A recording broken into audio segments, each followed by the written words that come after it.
Hello there, I'm James Duffy, one of your fellow NAR members, and I'm thrilled to be here with you for our first ever virtual NARCON.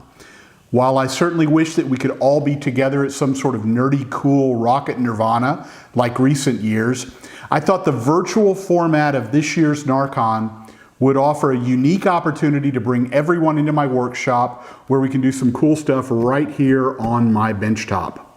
For years, I had a postcard hanging on the wall in my office at work, and it was a favorite quote of the boss.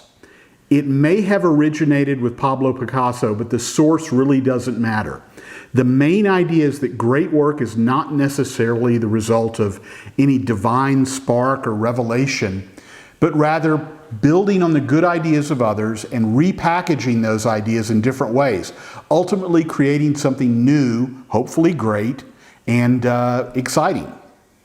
There's no reason that we can't apply this idea to our little part of the world. Now, I tend to focus on scale model rockets, but the events of the last year have disrupted my vibe, and I've gone down sort of a sport model rat hole. In each of those projects, I've taken the skills I developed for my scale models and repurposed them, essentially stealing. Here's an example along with a question. What exactly is the difference between a simple sport model like an Estes Alpha and a basic scale model like the Estes Black Brant 3? They both have a tube, a nose cone, and 3 fins. Perhaps the biggest difference is just the paint job and markings. So why not put a fancy paint job on an Alpha? Well, there's no reason we can't do that. Here are a pair of Alpha models that I built a few years ago using a set of decals intended for a P51 model. I just had it laying around the workshop. If you don't build static scale models, you may not be aware of the fact that there exists a huge variety of aftermarket decal options for plastic models. And there's no reason that we can't use these decals on our model rockets. This Alpha has a simple camouflage scheme with a gray underside and an olive drab upper surface along with a red nose cone. No masking was used to separate the gray from the green. The gray underside was painted first, and then the olive green was sprayed over the imaginary topside. The red nose cone was painted separately, and then the decals were applied from the P51 sheet. All of the paints I used were Tamiya spray lacquers left over from earlier quote-unquote serious projects, so there was no real investment in additional supplies on either of these. I seem to recall that they were scratch built from spare parts I had laying around, not official Alpha kits, so the only real investment here was my time. Importantly, these were both fun projects, not something built with a specific goal in mind. I simply wanted something that would be great to fly at local club launches. The silver P51 Alpha was a little trickier as it required a bit more planning. After assembly and priming, the fin area was hit with gloss white, as was this midsection. The area for the D-Day invasion stripes were then masked off with Tamiya tape. You'll hear me talk a lot today about Tamiya products, as they always work well. And then the model was sprayed with gloss aluminum lacquer overall. Finally, the black areas on the invasion stripes were masked and sprayed, and the nose cone was painted separately. Finally, the decals were applied. So there's kind of the thesis statement for what we're going to do today. We're going to take a model that was designed as a sport rocket, steal some techniques from the scale modeling world, learn some new techniques along the way, and end up with something way cool, very fun, and very different at the end. One thing we can keep in mind is that this same approach, everything we're going to discuss today, will work on larger, mid, and high power models just as well. The markings might need to be replicated with paint instead of tiny kit decals, but we can do that by reaching out to a cut vinyl vendor like Mark Hayes at Sticker Shock, or you can try doing it on your own with a Cricut personal vinyl cutter. Here's a mid-power example.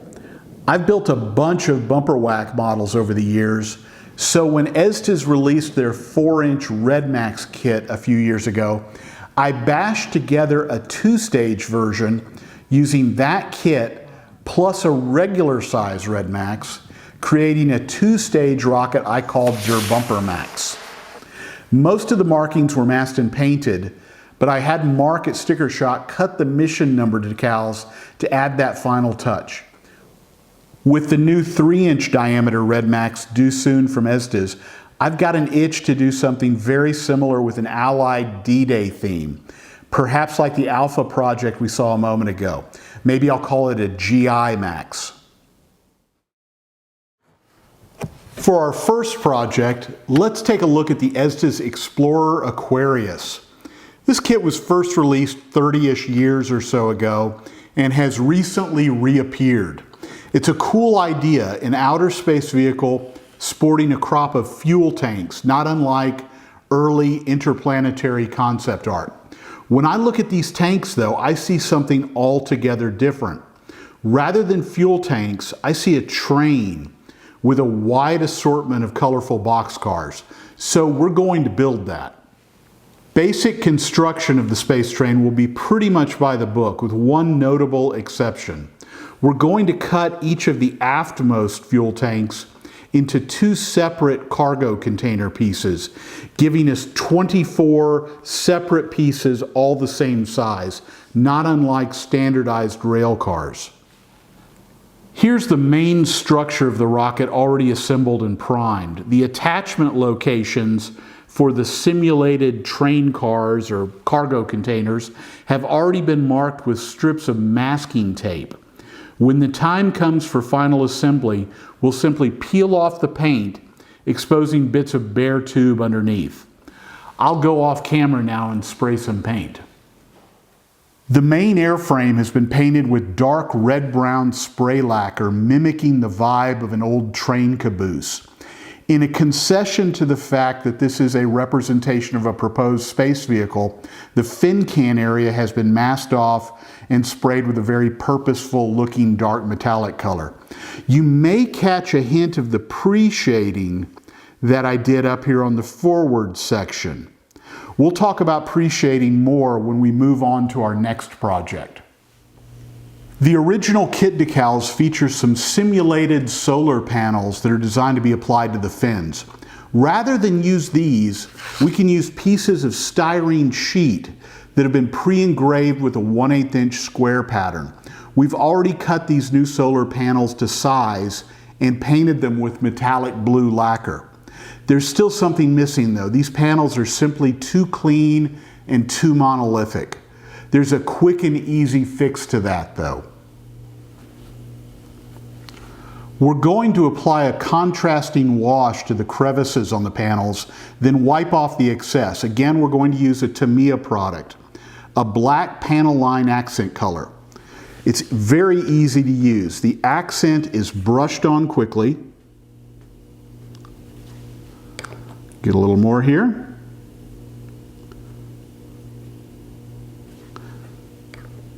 And capillary action will draw the color into adjoining areas.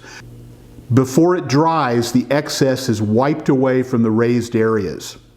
We'll finish the rest of the panel now.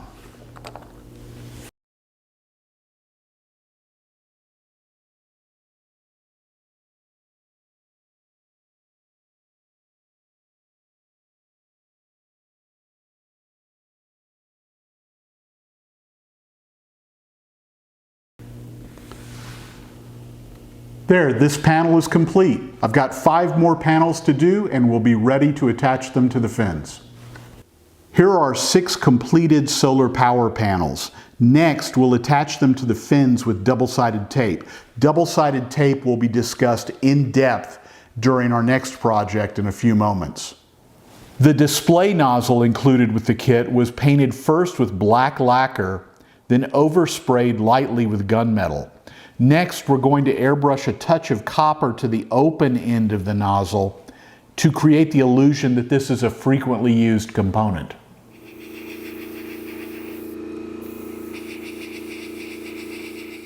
It's time to start our train car / cargo containers.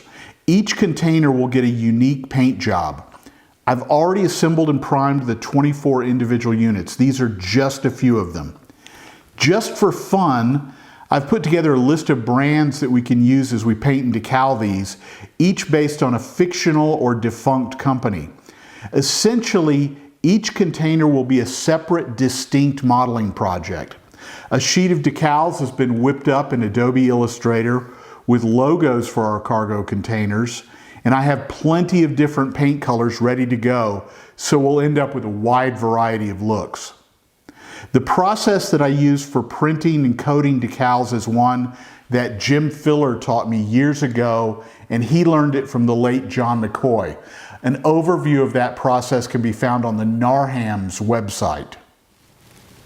We've completed painting the 24 individual cargo containers using a unique color scheme for each of them.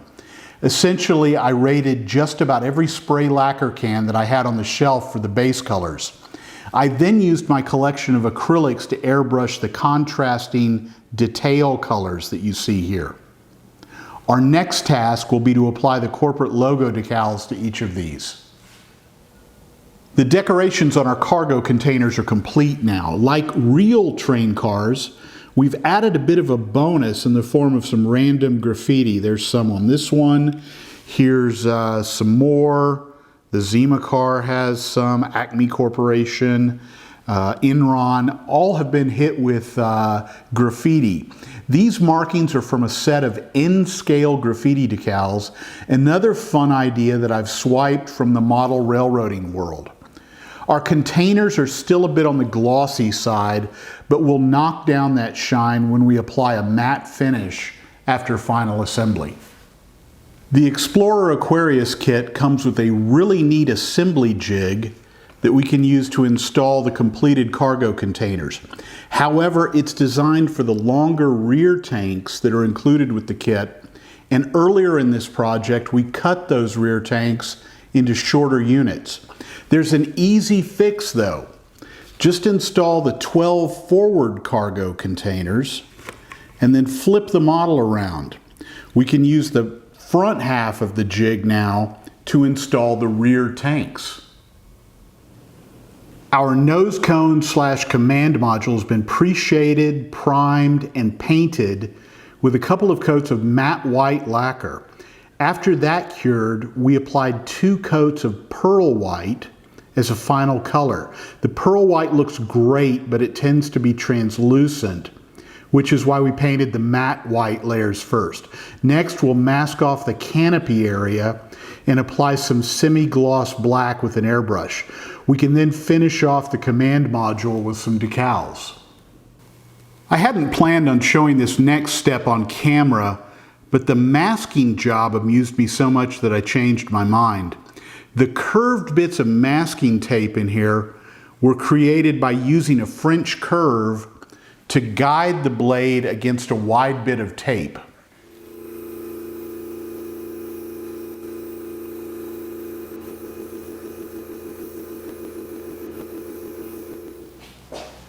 And with the addition of some decals to the command module, our space train is completed.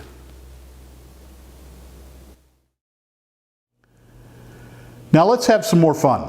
For some strange reason, an Estes Mars lander has never crossed my workbench. So I resolved to do something about that void in my life.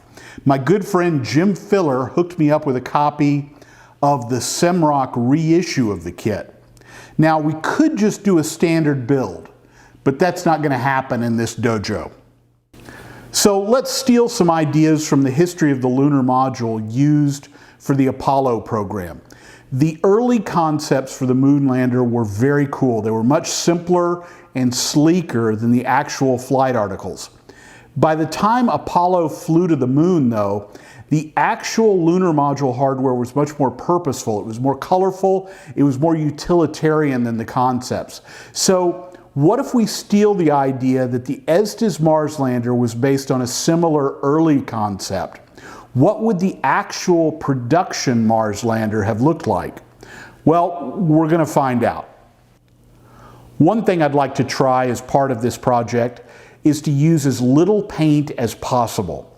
Instead, we're going to apply colored foil in a logical pattern, much like the lunar modules were covered with a variety of silver, copper, and gold films.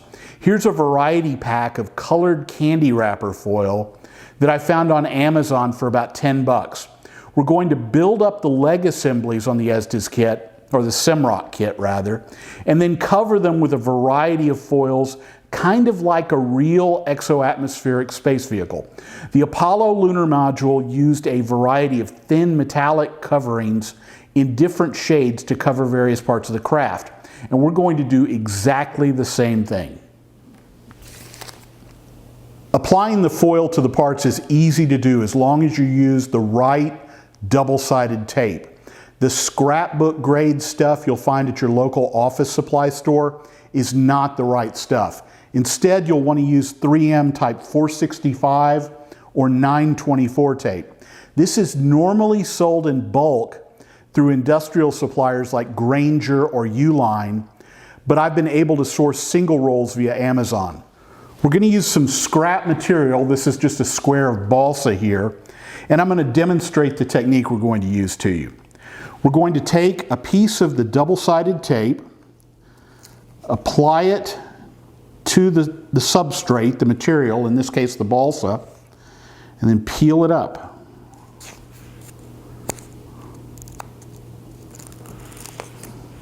Just wrap the sticky part around the rest of the balsa.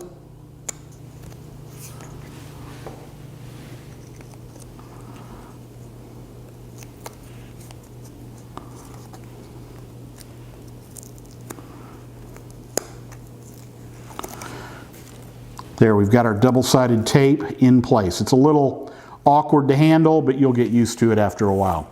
Next, I'm going to take some foil. This is scrap foil left over from a dry run of the project. This is the silver color. You'll notice that I've crinkled it up to make it look more prototypical, not unlike the foils used on the lunar module. Note that there's a shiny side and a dull side. If you're using the silver, you need to be aware of that. We want the dull side on the outside. I'm just going to take that, position it over the balsa, rub it gently down, and then wrap it around the edges. I can take a knife,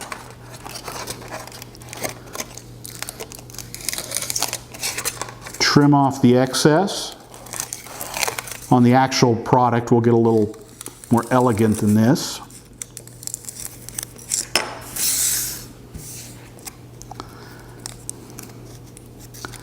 And then wrap it into place.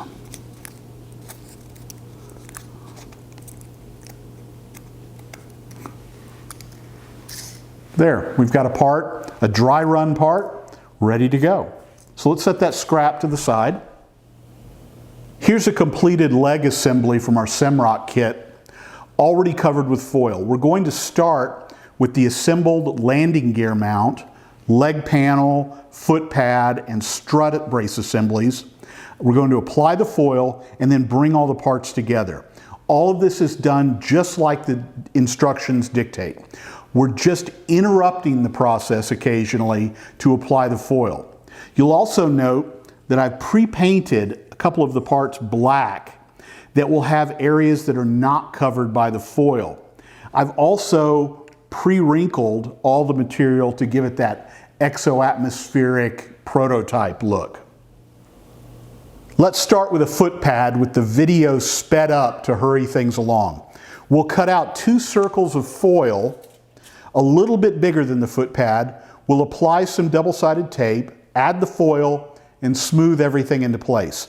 The opening on the foot pad will then be sliced open, and we can smooth out the ragged foil around the edges.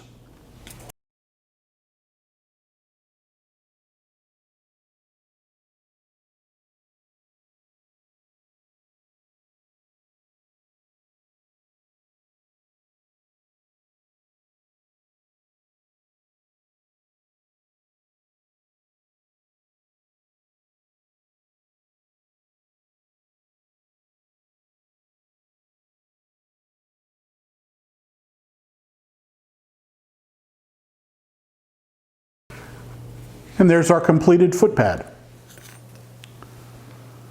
Let's move on to the leg. Note that I've marked the location where the strut brace will be applied to the leg.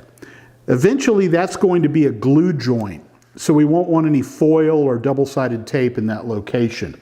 We're going to apply the double-sided tape to the rest of the leg, apply the foil, and then come back and attach the glue-covered brace parts.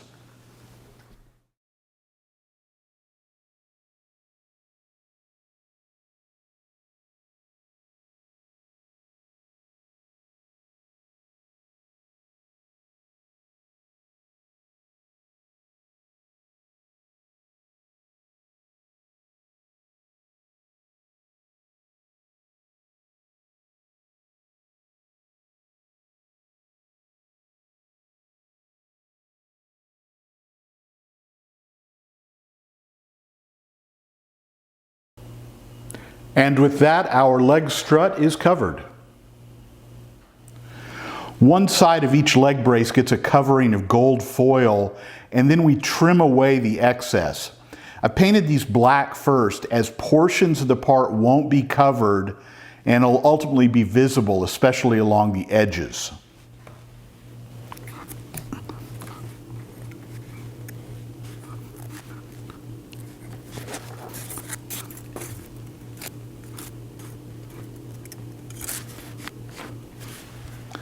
And there are the completed leg braces. The landing gear housing is a bit trickier. After the tape is applied, the foil is added, much like wrapping a package. The opening for the landing gear is then cut away and smoothed out.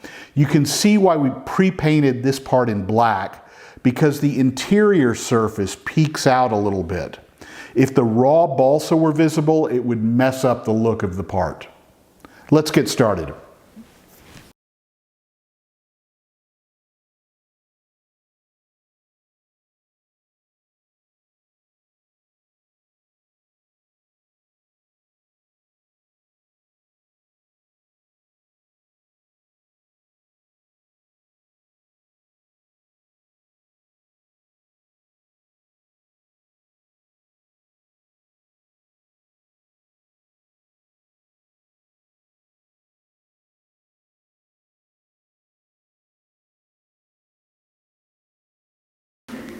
We've got a small hickey in the covering right here.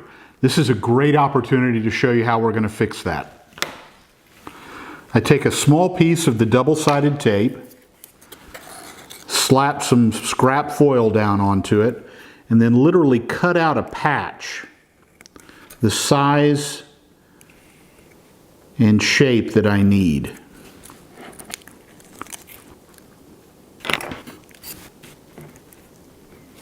And there, we fixed it. The simulated shock absorber assemblies are then cut to size, after which we can cover them with strips of tape and foil. These can be added to the leg and strut assemblies using small drops of medium CA glue.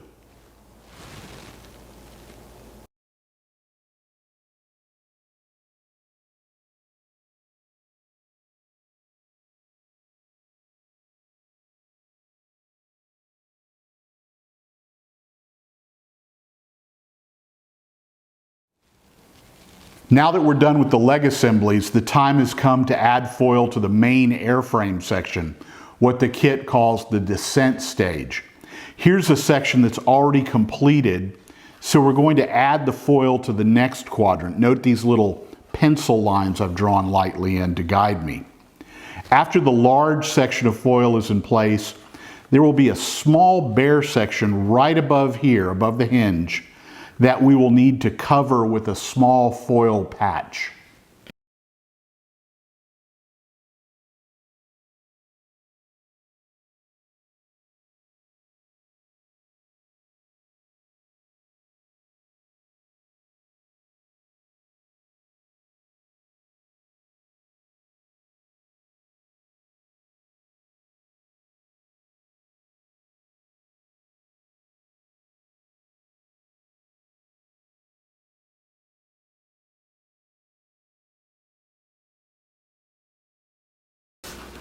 And there's our completed section.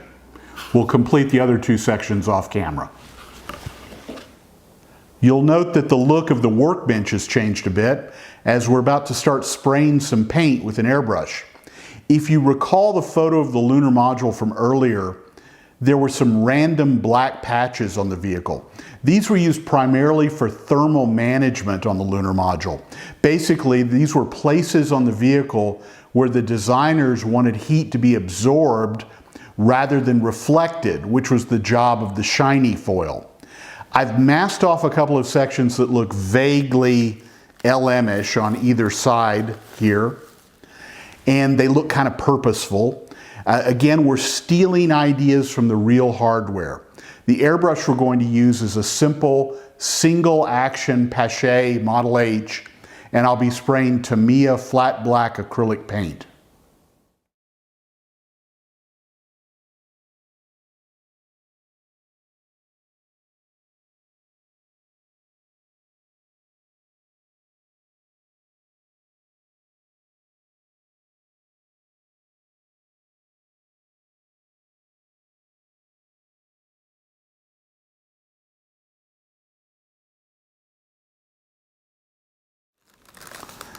All right, we've let the paint settle down a bit. Now let's pull off the masking and see how things look.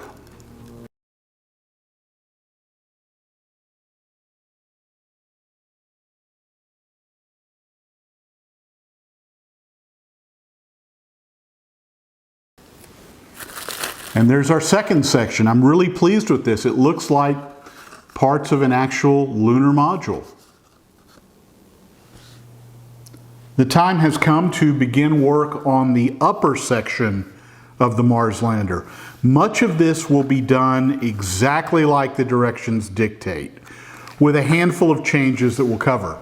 The big change is that we won't be using the internal launch lug, mostly because I don't like the exit gap at the leading edge of the forward shroud. Frankly, there's no way to get this shroud to curl elegantly.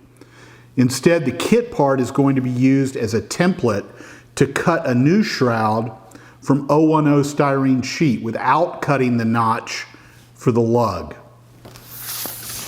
Here's the finished result already in place on the lower shroud from the kit. With all of this assembled, it struck me that the embossed detail on the aft shroud is unfortunately kind of soft and ill-defined. Fortunately, that's easy to improve with the addition of some simple detail parts made from styrene shapes. All of the new details that you see here are bits cut from styrene sheet, then jazzed up with parts punched out of scrap using a couple of scrapbooking punches that I borrowed from my wife. I also added a couple of longitudinal details made from half-round styrene stock. Here are the scrapbooking punches that I used. This one simply cuts round discs in a variety of sizes. You can rotate the cutting head to the desired size. And this one cuts a unique rectangular shape, which can be used to simulate all sorts of things, such as access hatches, handholds, and antennas. Here are the little bits that this cutter ultimately yields. The overall effect of this really gives off a Gemini spacecraft vibe, which leads me to an important color decision. The larger shroud section, the lower section, is going to be white, and then the forward section will be a dark shade, much like the Gemini recovery section. This has already been painted with Tamiya white primer, so we can begin painting. On the white section, I'm going to use a technique called pre-shading, where details will be highlighted with dark paint before the final color coat goes over the top. The theory is that the underlying dark bits will just barely peek out from behind the color coat, creating the illusion of depth and shadows. We'll give it a try.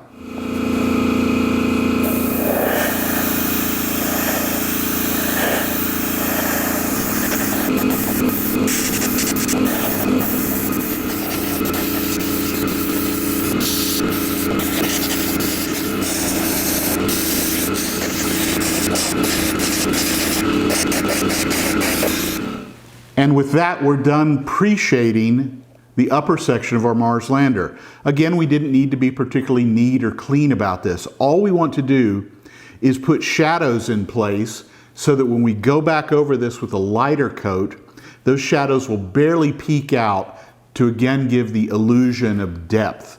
Now you'll notice I put it up here on the top, which is going to get covered with a darker color.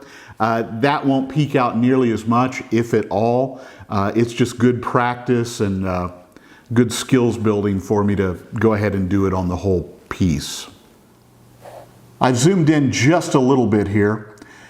We've sprayed the shrouds with 4 light coats of Tamiya Pure White spray lacquer off camera, and we can see the results of the pre-shading. Note that the panel lines and details are just a little bit darker than the other areas of the aft shroud. This will really help the final result to pop, especially after we add some decals and get everything pulled together. There are plenty of pre-shading tutorials out there on YouTube if you're interested in learning more. Let's turn our attention to the upper shroud.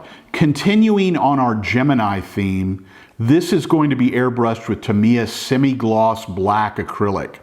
Rather than tape, we're going to use a masking material called parafilm. Apparently this is used in wet labs to seal various sorts of containers, but it has some unique properties that make it great for masking. Be aware though that you can't use this with solvent-based paints like enamels or lacquers. Ask me how I know sometime. For use with the acrylics that we're using for this step though, it's great. To use parafilm, you simply pull away the storage sheet and then you stretch it, and then that can be applied to the surface you're masking.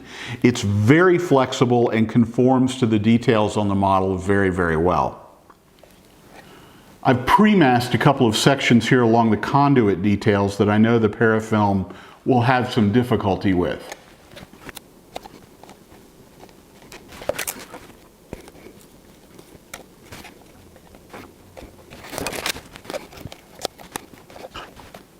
Okay, we have our masking material in place and we're ready to paint.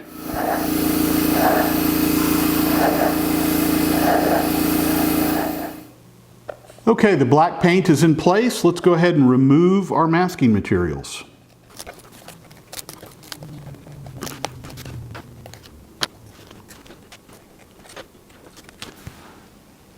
Okay, the masking materials are off and this really does look like a Gemini spacecraft.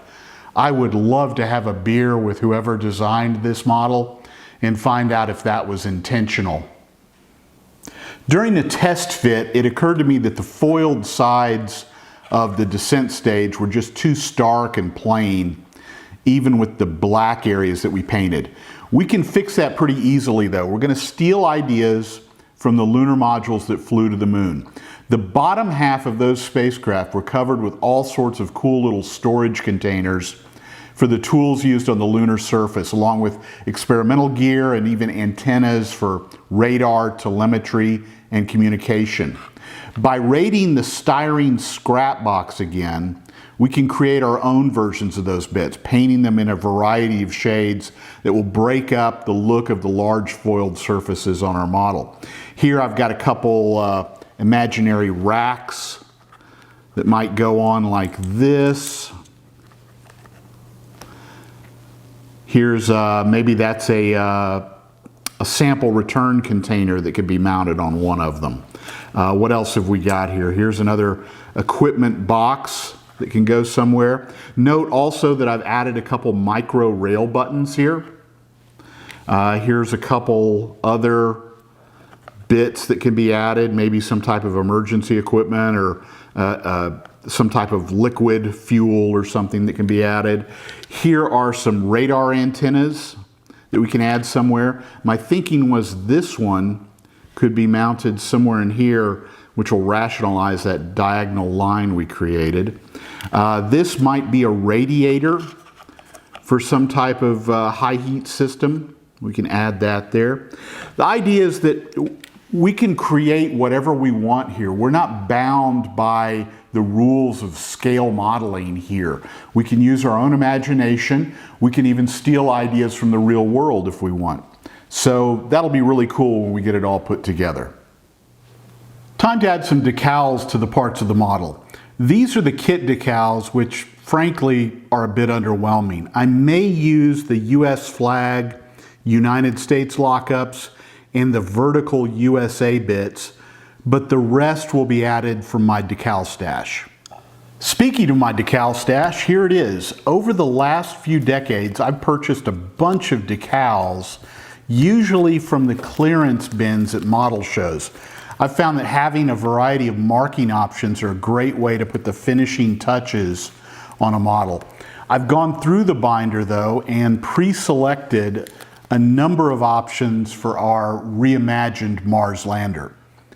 In particular, tiny little data stencils, ground marks, and warning markings are what we're in search of for our model. There are plenty of options on these sheets, and we'll pick and choose from them until things look just right.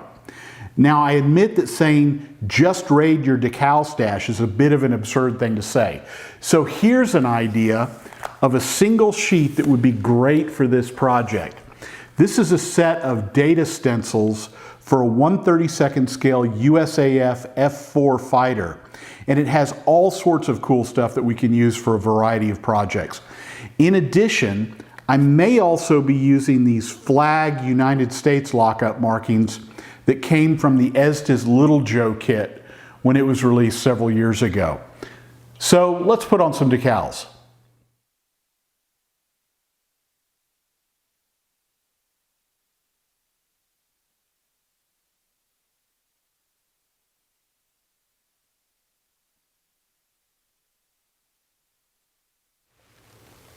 After applying about 160 different individual decal elements, here's the current state of play. I've always felt that decal application is the point of any project where things really start to come alive, and this project is proving to be no exception. The nose of the Mars lander has always bugged me, and that may be one of the reasons that I've never yet built one. There are a couple of reasons that it doesn't look right. First, the shape is just too lumpy. It lacks any sense of elegance. I've never seen a built Mars lander where the nose cone didn't look like a chunk of balsa that had been gnawed on by chipmunks. Next, there's a practical problem with the design. How is the crew of the Mars lander supposed to dock with another spacecraft or space station? We clearly need a docking adapter and hatch, so let's build one. The docking adapter will be built from parts found around the workshop, including a section of BT60 airframe, a coupler, some centering rings, a bit of BT50, and a paper bulkhead for the forward end of the assembly.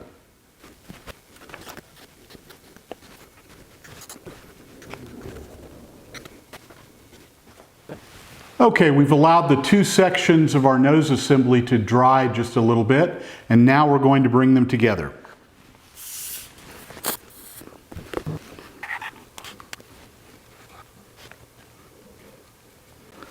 That looks about right. Next, we'll add some detailing, we'll add some paint, some decals, and it should fit quite nicely on the forward end of our model. After a bit of paint and decal work, along with the addition of some styrene detail parts, the docking section is now complete.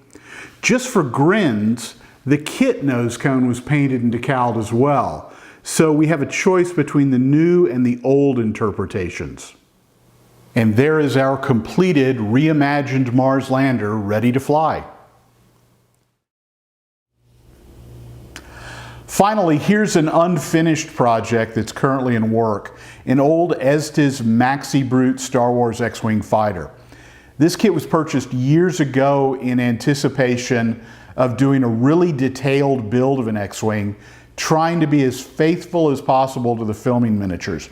The kit parts left me a little bit disappointed though, and I shelved the kit for more than a decade. Fortunately, Scott Branch told me about an online forum called the RPF, which is an online community of people who build replicas of film props, models, and more. Spending time on those forums, I learned that the Estes Maxi Brute kit is very highly regarded by the folks who know about these things and is considered one of the best starting points for building a really great static X-Wing model. So I pulled my model down from the shelf and started planning a build. I decided to start with the wings, and that's as far as I've made it. The 4 wings you see here represent about 120 hours of work so far, most of it invested in building masters and molds for the resin parts you see here. These are the master and the mold for the wing inserts that appear here on the inside surfaces of the wings. In addition to the wing inserts, we've got simulated turbine housings, access panels, fore and aft plates, and much, much more. This is very, very similar to how the filming miniatures were built decades ago. Now, while all of this is far beyond the scope of this presentation, I would like to highlight one little trick used on the wing parts, and that's the paint chipping that you see here. This is a simple technique that yields great results, and I'm going to demo it with some scrap material. This is a piece of styrene that I've sprayed with Tamiya primer and then painted with Insignia white lacquer, which is in truth a very, very light gray, and a good base coat for our X-Wing fighter. This area is masked much like the fin flash markings on the filming miniatures, and we've got some generic stripes over here. I'll paint this side a little lighter so we can compare the two areas. Here's the liquid mask material that we'll be using, a quick drying liquid mask sold by Vallejo. If you have a local hobby shop, you may be able to get it there. I think I ended up buying mine on Amazon. We're going to apply some of the liquid mask to the painted surface in a random pattern, then spray an acrylic top coat over that with an airbrush. I'll spray some parts again heavier than others, trying to get a more heavily weathered look over on this side. We'll use different sides and orientations of the rubber in order to vary the appearance as much as possible.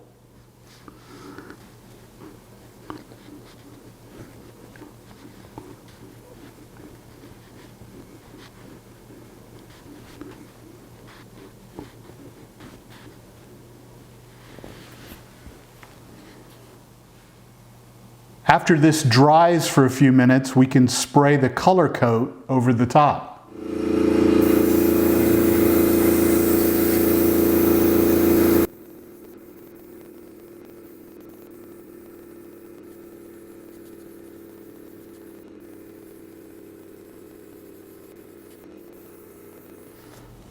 Okay, we have our color coats on over the mask material. I've gone a little heavier over here, a little lighter here. Give me a couple of moments to clean my airbrush and we'll come back and remove the masking material to see how everything turned out. Now here comes the cool part. The tape comes off and we can also rub off the rubber, revealing the chipped paint effect.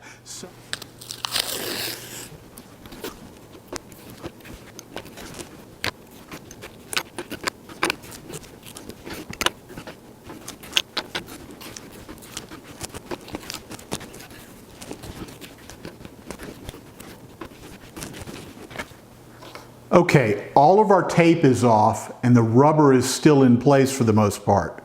Watch what happens next.